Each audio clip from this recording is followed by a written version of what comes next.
Victoria Bamond, Provost at Schiller International University. Welcome to all of you who are here with us today at the Client Center at IBM, as well as those of you who are connecting online.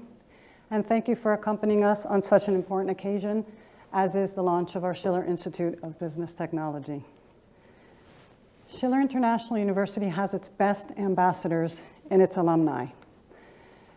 We are lucky enough to have an international network of alumni around the world, thanks to our international presence in 4 different countries, with campuses in Madrid, Paris, Heidelberg, and Tampa, Florida.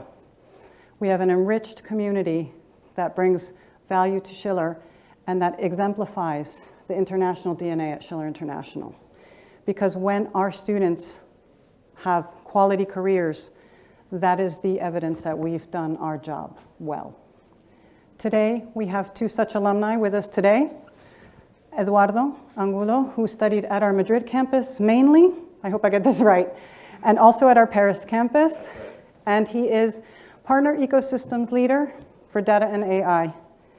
Correct. Very good, I got it right. We also have María Álvarez, who studied mainly at our Paris campus, but also at our Madrid and Heidelberg campuses. That is true. Okay, good. And she is International Business Transformation at IBM. So firstly, thank you to both of you for being here with us today. And I'm going to start with Maria with the first question. Obviously, when you studied, SIBT did not exist. But tell us a little bit about what you studied and why you chose that career. Okay, first, let me thank you for inviting us to just join such an event that first we haven't had for a long time, which is nice to start doing some kind of face-to-face events. And second, I think we are here to share our experience from Schiller. So I study in Paris, 3 years in international business. The main reason was my father was going to work into Paris, and one day he told me, we're leaving Madrid, we're going to go to France for 5 years. So I said, but my English is not as good as it is now. And he said, well, don't worry, you'll get to an international university. So I ended up in Schiller, which it was, I would say, a rough experience at the beginning, because coming from Spain, from a traditional school, and suddenly getting into a very international type of way of working, you had to decide your own career, your own credits, which ones you wanted to do, which for us, it was completely new. So at the beginning, it was difficult. And the English, we thought it was good enough, but it was not good enough. Just doing economics and statistics and all type of, it was a difficult experience at the beginning. But then at the middle of, I would say the first three months, suddenly your brain changes and you realize that without any effort, you've transformed yourself. So you're surrounded by different culture, different people, different ways of living, and a different way of doing things, which it really, really transformed my future without even realizing. So I never went back to Spain. So I left when I was 17. I went back to Madrid when I was 37. And I think it was really Schiller who triggered this necessity of being outside, new experience, new culture, traveling. So I think for me it was transformational, I think is the word. Thank you, that's so interesting. Eduardo, did you have a similar experience? Was it difficult for you? Well, no, at least not in the English part. I studied in a British school here in Madrid, and then I did my senior year at high school in the US. So from that perspective, Schiller seemed like the next logical step in getting educated, right? So I got a bachelor degree in international business and another one in international marketing. And spent most of the time here in Madrid, but studied 2 semesters in France, in Paris. And as with Maria, I think that studying in such a multicultural environment sparks your desire to develop that facet and to have more, right? So I have to been outside of Spain quite a few years and enjoying that experience of living with different people, people that think differently, that act differently, and learning from them. We're going to continue talking about this in 2 minutes, but I wanted to move on to a question about your professional perspectives. We have some students and some other alumni watching, and I'd like you to tell us from your perspective working here at IBM. How do you think that the programs that will be offered as of January in the SIBT affect people's day-to-day lives? We're talking about programs such as cybersecurity, artificial intelligence, data analytics. How do these programs affect people professionally in their day-to-day lives? Do you want me Eduardo? to answer? Yeah, go ahead and start. Go. Okay. As you mentioned earlier, my job is to work with partners in the data and AI business unit. So basically, I help partners to help customers to leverage their data through artificial intelligence and analytics to get the insights they need to improve their businesses, right? To achieve business outcomes. It can be increased revenues, reduced cost, customer satisfaction, whatever, right? And in the many engagements that partners have with their customers and in those that IBM directly has with customers, what we've learned is that there's 3 major key success factors to successfully using AI in business, right? And those are data, talent, and trust. Talent is a key one. So having the right skills will ensure the success of AI-related initiatives in business, right?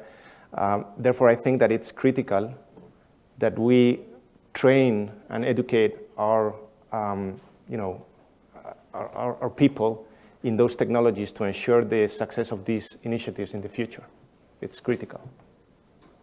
Maria? In my long career in IBM, so I started a few years ago, I'm now moving into a new service line which is called Talent and Transformation, which it really makes my heart beat because I think is the future, and I think all the technology is there, and the future skills are coming so fast, and they have so many different opportunities to learn in different areas.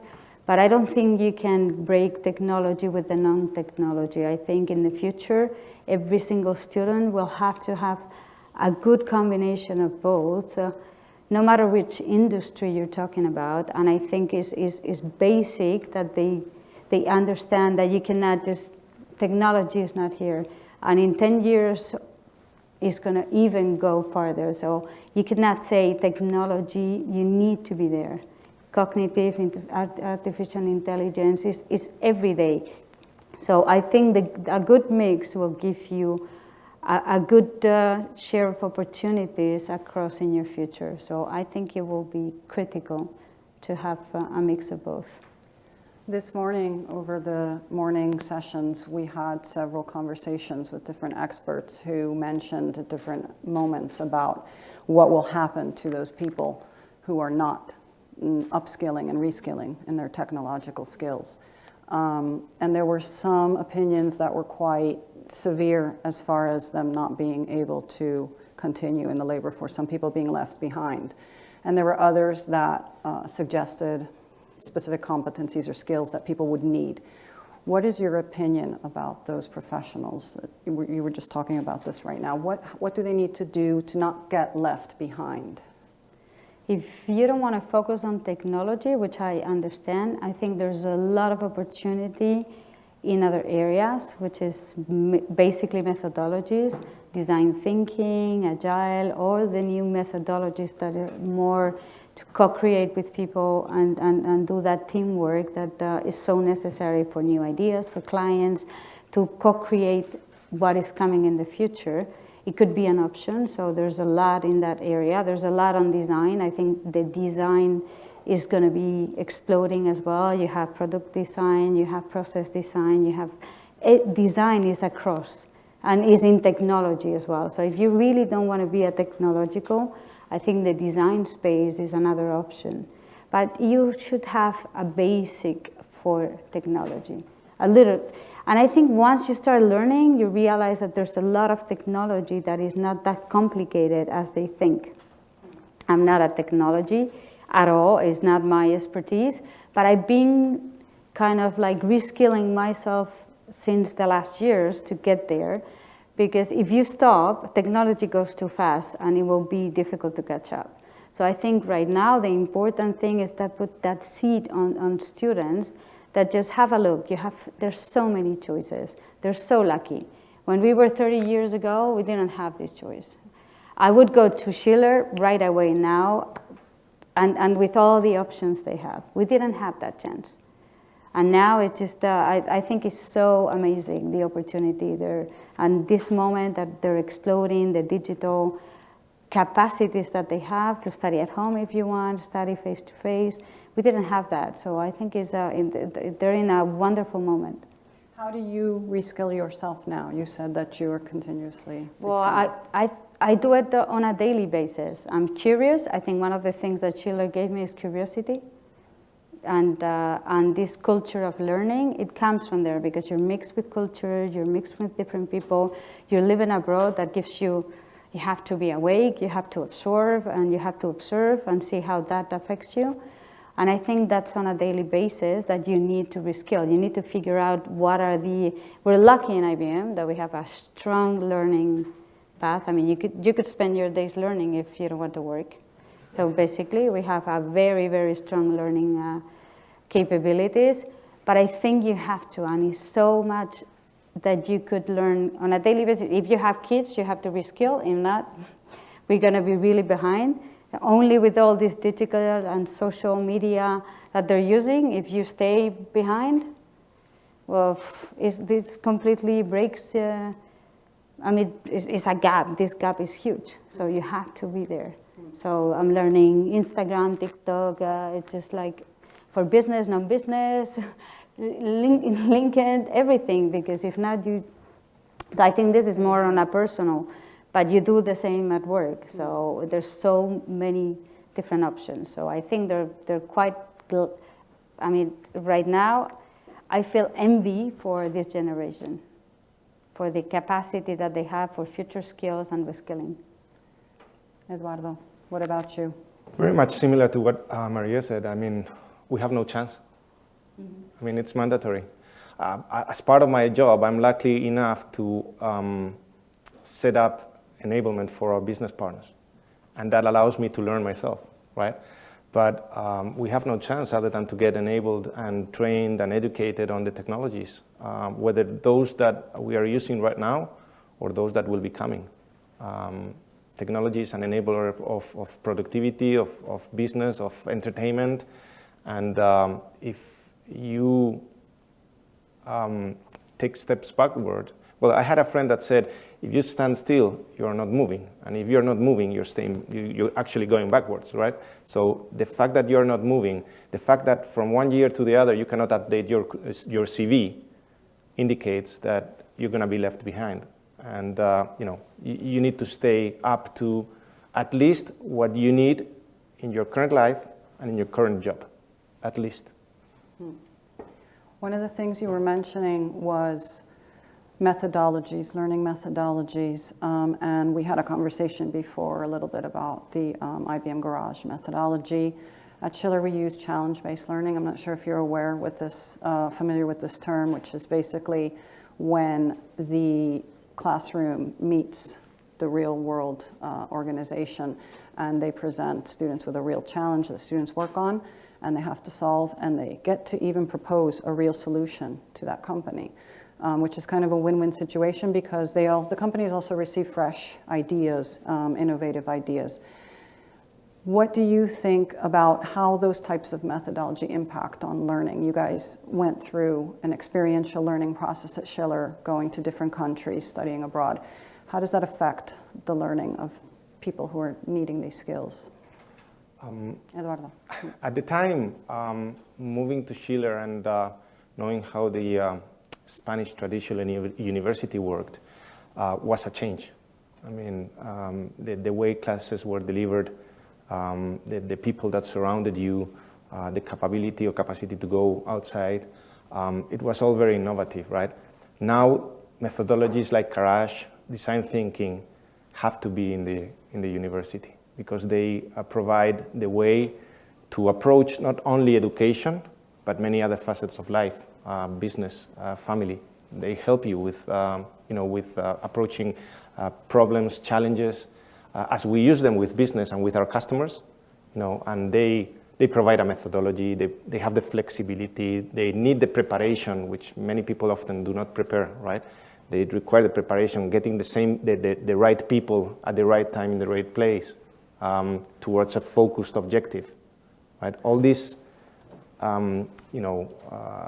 things make these kind of methodologies practical and effective in not only in business but also in learning. Maria? Well, I think these methodologies, the mix between design thinking and the IBM Garage, can be applied to the learning just the basics that they're there.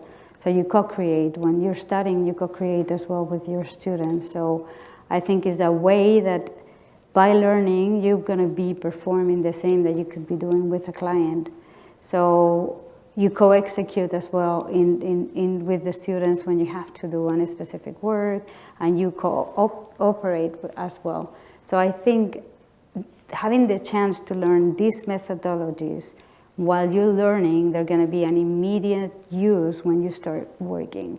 So I think they're very practical, they're very focused on the outcome, and they're very focused on using these key methods in doing things in small pieces and values, not like before that it was so different. So I think it will be a great experience for anyone just to pick up a couple of these methodologies. It really changes your way of thinking and your way of working as well. So I think is quite good that is out there for them. How important is the international experience in that learning? I think is the center. Without the international, at least in my case, I've lived in 5 different countries. I work in 5 different countries. I was expert in France, in Italy, in the US. It gives you a different way of doing things, learning things, interacting with clients, interacting with people and teamworks. Gives you an open-minded type of way. And I couldn't foresee my life without the international. So I'm constantly looking for that international work, international project, because it brings value to also me as a person. And I think I'm stronger in such a role that in a different one, because of the capabilities that Schiller gave me by living outside, learning outside with the people that they were doing things differently. It was quite transforming for my future career. I had the chance to be in IBM, which also allows you to be international everywhere you want. You have to build your own career, which is the same kind of thinking you have in Schiller. You have to build what you want to be. So the mix, I think it was quite... Yeah, I think, for us it was, I think, more important because at the time it was less probable that you were exposed to an international environment like today, right? The other day I was at home and I heard my son playing Fortnite in English. And I was a bit surprised, right? First, because I don't usually hear him talking in English, and second, because he was playing Fortnite in English. So I asked him and he said, well, I was playing with a guy in Ireland. So today, people are more exposed to international environments than we were at their age, right? But still, it's key. It's key to understand in a world where everything is interconnected. And as a company, you can sell here, or you can sell over there, or you can sell anywhere around the world. You need to understand how people think, how people behave, how people react. And I think that the multicultural, multinational experience that at the time we acquired at Schiller helped us to open our minds to different points of view, different cultures, and knowing that the way we see things may not always be the right one. What advice can you give our students watching us today about how to approach their professional careers? You've had very rich training and experience. If it's mainly for students, well, they have a challenge. Students or professionals? Well, for professionals, it's easier. I mean, you have to focus on those skills that will help you to do your job better, okay? And keep an eye on those skills that will help your future, to do your future job better, right? Now, that's kind of tricky. I mean, I read a report the other day that says that 85% of the jobs that will exist in 2030 do not exist today, right? So how can you prepare for something that doesn't exist? Well, I mean, things will come, and you will see how to prepare yourself for quantum computing, for spacecraft driving, for things like that, right? But in the meantime, there are many skills that are key, whatever the role or the job you do, which are things like creativity, empathy, strategic thinking. So soft skills that you can still acquire and which will help you to prepare yourself for the job, whether it exists now or it doesn't, right? Well, some advice? For me, I would approach it a little bit more personal. I think you have to have the heart of what you want to do. And I think it's important to see, kind of like read inside you what you like, what you don't like, what are you strong, what are you weak, and maybe do a mix of things. Because I think when we were studying, we had few options. And when we were young, we were not that focused on knowing what we wanted. I think right now students have the opportunity that in the early stages to do a little bit more of coaching to understand what they really want to do, which I think is wonderful, because it really helps when you come to 18 and you're completely lost. And it's so much out there that maybe, like Eduardo is saying, more of the soft until you understand exactly. And I think Schiller gives you that, because the first 2 years is more of a general education, so gives you a little bit more time to know yourself and know what exactly you want to do. But I think the culture of learning, that appetite for future skills, things that come to heart. Now, if I had to restart, I will never do the same, obviously, because right now there's so many options that I know what I would do if I would be 18. What would you do? I would do design. You would do design? Yeah. Why? Because you can see it everywhere. You see it in the fashion, you see it in the technology, you see it in everything around us is design. And more with this digital change, it's amazing how design and you're kind of catching different people, you're catching different industries, but the design is there. And I think what is coming in the next year is even going to be more design. When you look at it at the Netflix of the world, I mean, everything is there. So on the design space, it's kind of exploding in most of the universities, and I think Schiller has one as well. So I think that would be my choice now if I could come back a few years ago. Eduardo, would you study the same thing if you could go back in time? I'd rather not answer that question.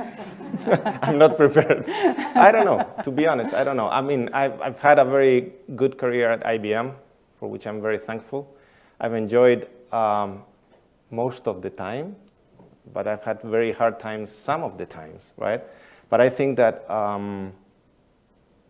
the education that I had And the experience I've had with IBM has really made me feel happy and proud about the career I have.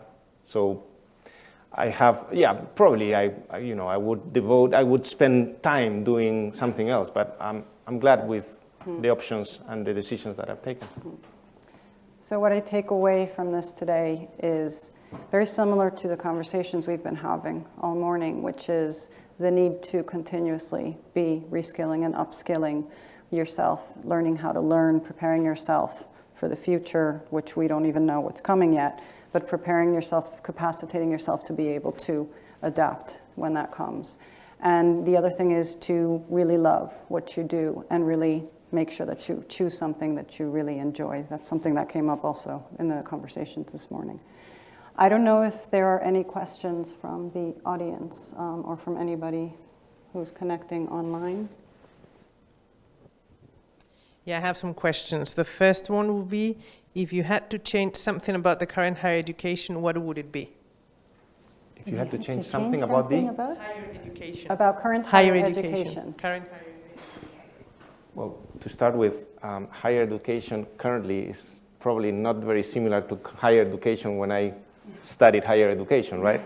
But if I take as the one I experienced as a reference, I would make it much more practical and closer to reality, to the real world, which is something that we spoke about before, right? Making through Garage and through design thinking, in my case, I studied business. Well, blending education and business into a single experience. I think that's what helps students to prepare better for what they are supposed to do once they end their education.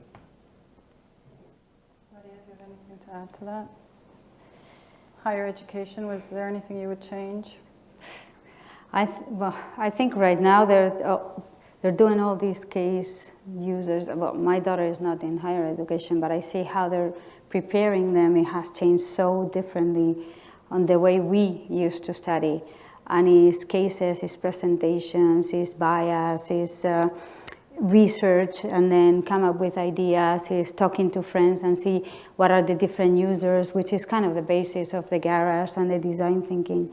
So they're already putting in their little brains that way of working, which I think is fantastic. Yeah.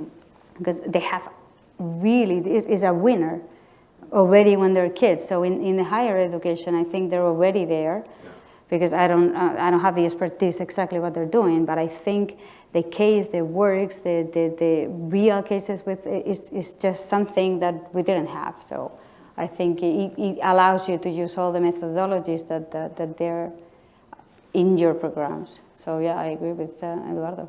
And I think that students should see it as an accelerator of their studies and of their careers.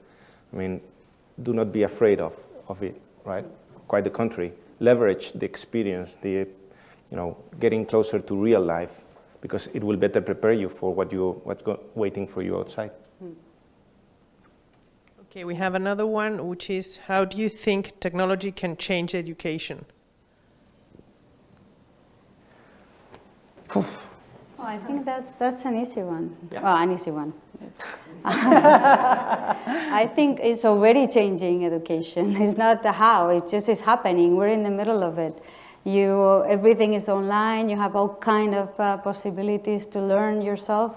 So, and how is going to be the future? Even worse. So if right now you can be online, we were in a pandemic and most of the kids were learning from home, and you have all these tools that they can be using, I think it's fascinating. More than that, I mean, we will see more than that. But I think already it's just incredible what is out there. So technology is in education already. Yeah. Just yesterday I was reading a case, a success story about a business partner in Spain, a business partner in La Coruña, that had helped an education organization here in Madrid to use artificial intelligence in different aspects of the education process, right? One of them was providing an agent, a virtual agent, to help students at any time of the day with any questions. But not only, they had also used AI to automatize different processes, and they were already experiencing the benefits of using technology applied specifically to how they deliver and how they deliver education, how they relate with their customers, which are their students, right? So indeed, technology is going to impact our lives in all of the areas, right? And education is one of them. Okay, thank you so much. I think you have already answered this question, but there's another question related to, would you be a different professional if you had not studied abroad at an international university? And Probably, in which yes. way it Yes, changed you? of course. Probably, yes. 100% yes, 1,000% yes, 1,000,000% yes. Yeah. Let me just tell you an anecdote. In 1998, that's a long time ago. 1998, I was working here in the building, and my boss, who's now retired from IBM, came up to me and said, Eduardo, we have a meeting, a very important meeting in Paris. At that time, we had the headquarters, the IBM European headquarters in Paris. And he said, we have a very important meeting in Paris, and it's about something called internet. I said, oh. He said, okay, yeah, and why are you telling me that? Well, I want you to go. Why me? I said, well, you've been in Paris already, you've traveled, and you speak English. And since then, that's the best example I have of how my education has helped me progress in my career, because that was one of the first, I then became internet web sales manager and whatever, at that time it was very innovative, okay? But I also achieved a management position at the time. So I think that, that's a very good example I have of how education has helped me to progress in my career.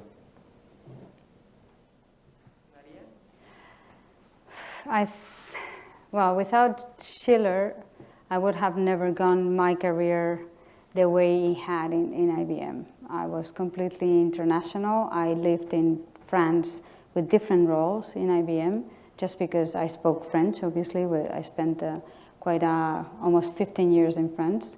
So that gave me the opportunity, and they offered me different roles in IBM just because of the fact that I knew the country, I knew the culture, and I knew the language. I had the chance to speak Italian as well, so they offered me different opportunities in Italy, which I did as well, and I left, and I was living 6 years in Italy. So with all this experience, there's some others that they start popping up. Oh, would you do a project that is basically with India, but you're going to have to be flying to India because we need to set up a big, huge teamwork over there with new processes to give support to 20 countries. And you say, well, India, well, why not? And I have been going to India for the last 5 years, and it has been one of my greatest, I wouldn't say experience, but one of them. And just because I think the choice of living in France and in Schiller gave me the capacity of, well, it's something new, but you can learn something new when you're 10, when you're 20, when you're 30, when you're 40. I think it's a matter of attitude and that culture that you have of learning, of going a step forward, getting more experience. That I think the curiosity is something that it was sit on us. So we get bored quite quickly, I think, which is you want something new experience, a little bit of spice, and oh, let's try this. It's not always successful because I think we had some bad outcomes, but even if we learn from that outcome, saying, well, maybe this is not what I want to go, or you always take the good and bad. But for sure, the experience that I think both of us had in IBM was really because of our education.